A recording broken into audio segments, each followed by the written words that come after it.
et sœurs. J'espère que vous allez bien.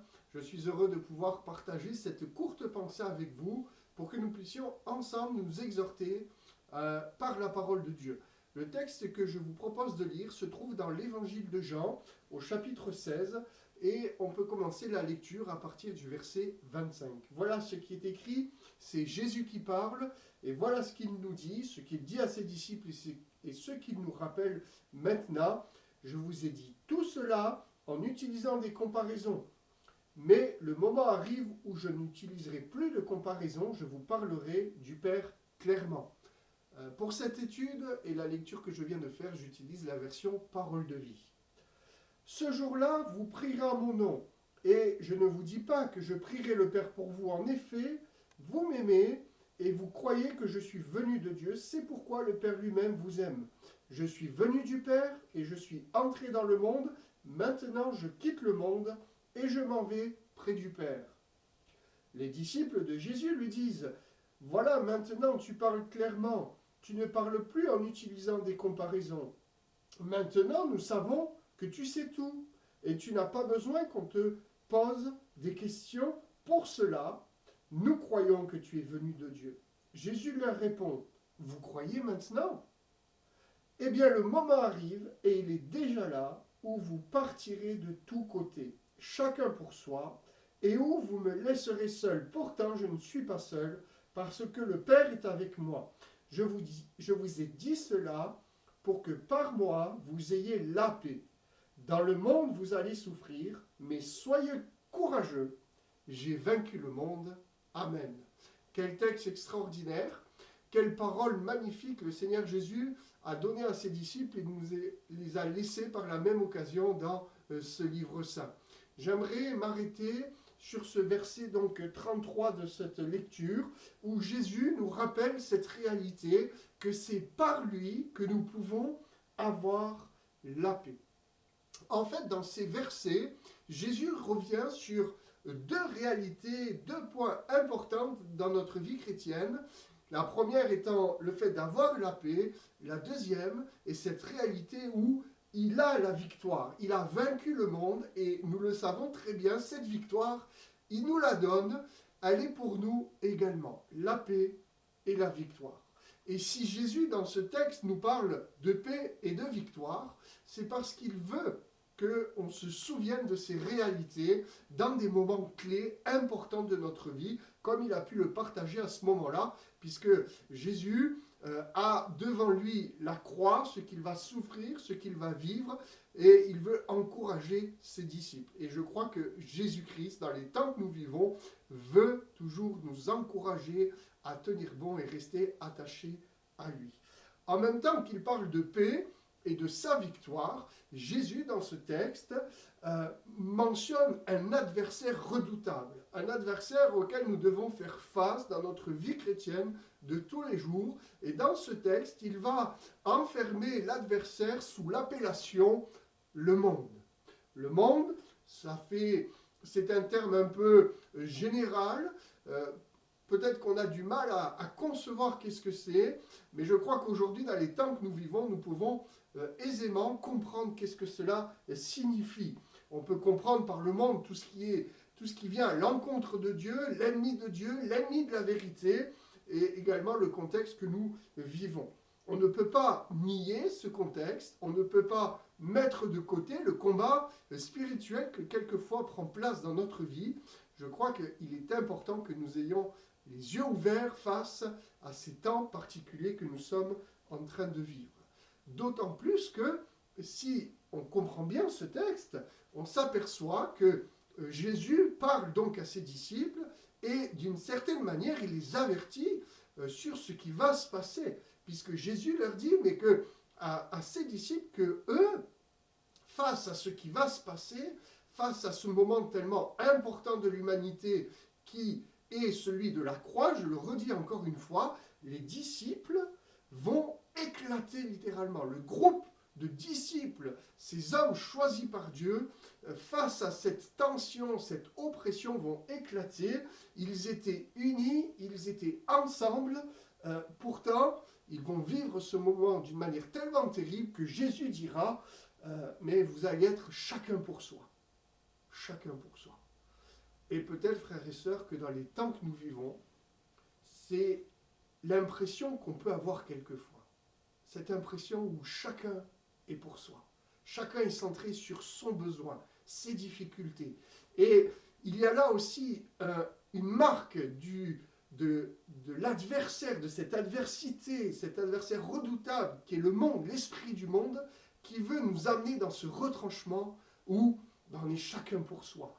Le groupe explose. Et je crois que c'est là aussi la pensée de Christ face à l'œuvre de la croix, c'est de rappeler son peuple à justement ne pas éclater face à ces moments d'oppression, mais être soudés et à être unis pour vivre justement la victoire dont il nous parle dans ce texte.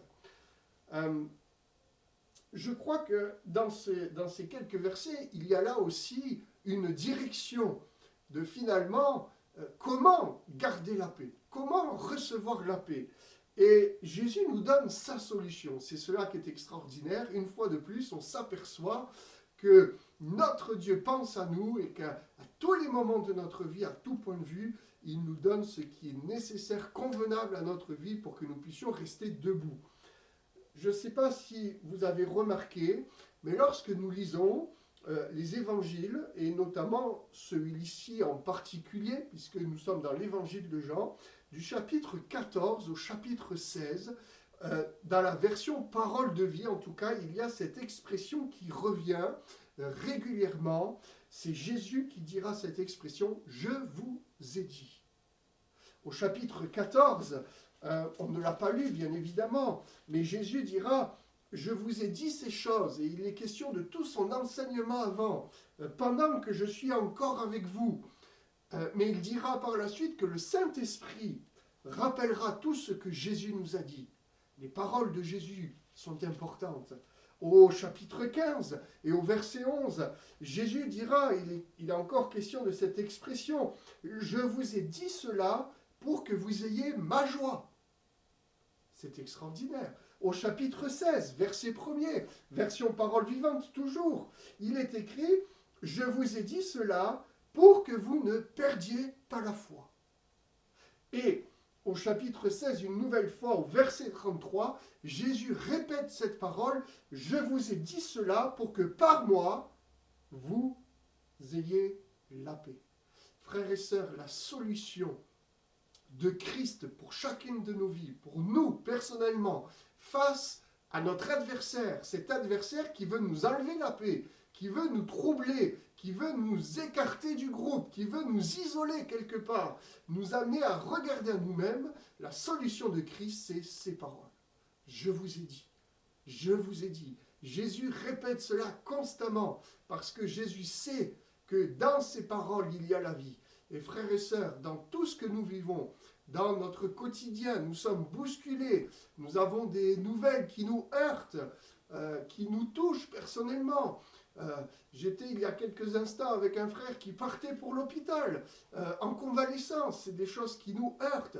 Mais frères et sœurs, la paix de Dieu, la paix de Jésus-Christ est pour nous, dans la mesure où nous comprenons que sa parole est ce qui vient rassasier notre âme. Je vous ai dit cela pour que vous ayez ma joie, pour que vous ne perdiez pas la foi, pour que vous ayez la paix. Mais quelque part, frères et sœurs, est-ce que ça ne nous rappelle pas ce que l'apôtre Paul a pu dire aux Romains, chapitre 14, verset 17, « Le royaume de Dieu, c'est la justice, la paix, la joie par le Saint-Esprit. » Et voyez-vous, dans ces quelques versets, nous avons là une facette, bien sûr, nous restons sur ce que nous partageons. Nous avons là tout ce qui est nécessaire pour que nous puissions garder la paix. C'est-à-dire prendre cette paix que Jésus nous donne, parce que c'est lui qui nous donne. C'est lui qui met tout à disposition, et nous pouvons vivre la victoire, le triomphe de Jésus-Christ, parce que nous nous rappelons que nous sommes dans son royaume, même ici-bas. Nous sommes et nous vivons le royaume de Dieu dans notre quotidien. Vous savez, vivre le triomphe de Dieu, vivre la paix, qu'est-ce que c'est? Ben peut-être que ça peut être aussi cela, frères et sœurs. Vivre la la paix, le triomphe de Dieu, la victoire de Jésus-Christ dans notre vie, ça peut être de garder la joie dans un contexte où la joie n'y est plus. Ça peut être de garder la paix dans un contexte où la paix n'y est plus. Ça peut être, et surtout, ça doit être aussi, de garder la foi dans un contexte où tout est fait pour anéantir, détruire la foi que nous avons en nous.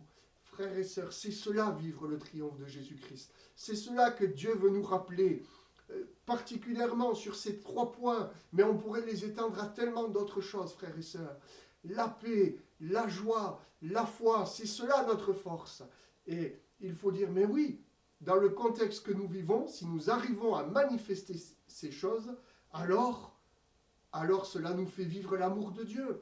Alors, on ne va pas vivre chacun pour soi face à l'adversité, mais on sera présents les uns pour les autres. Et c'est cela qui est extraordinaire. Et c'est ça la famille de Dieu. C'est qu'on est tous là, présents les uns pour les autres, qu'on se téléphone, qu'on s'envoie des SMS, des emails.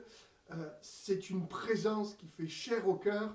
Qu'on soit peut-être loin physiquement, on est unis par l'Esprit de Dieu, on peut prier les uns pour les autres. Et frères et sœurs, c'est ça, cette victoire, la victoire de Jésus-Christ qui nous a donné à nous, aujourd'hui, dans un contexte difficile au niveau sanitaire, politique, social. C'est des situations compliquées, mais frères et sœurs, Jésus a dit qu'il sera avec nous jusqu'à la fin du monde. Et c'est ça qui nous donne du courage. C'est pour cela que Jésus a dit qu'il nous faut prendre courage, mais un courage qu'il nous donne également pour arriver jusqu'au bout. Que Dieu vous bénisse, frères et sœurs. À très bientôt.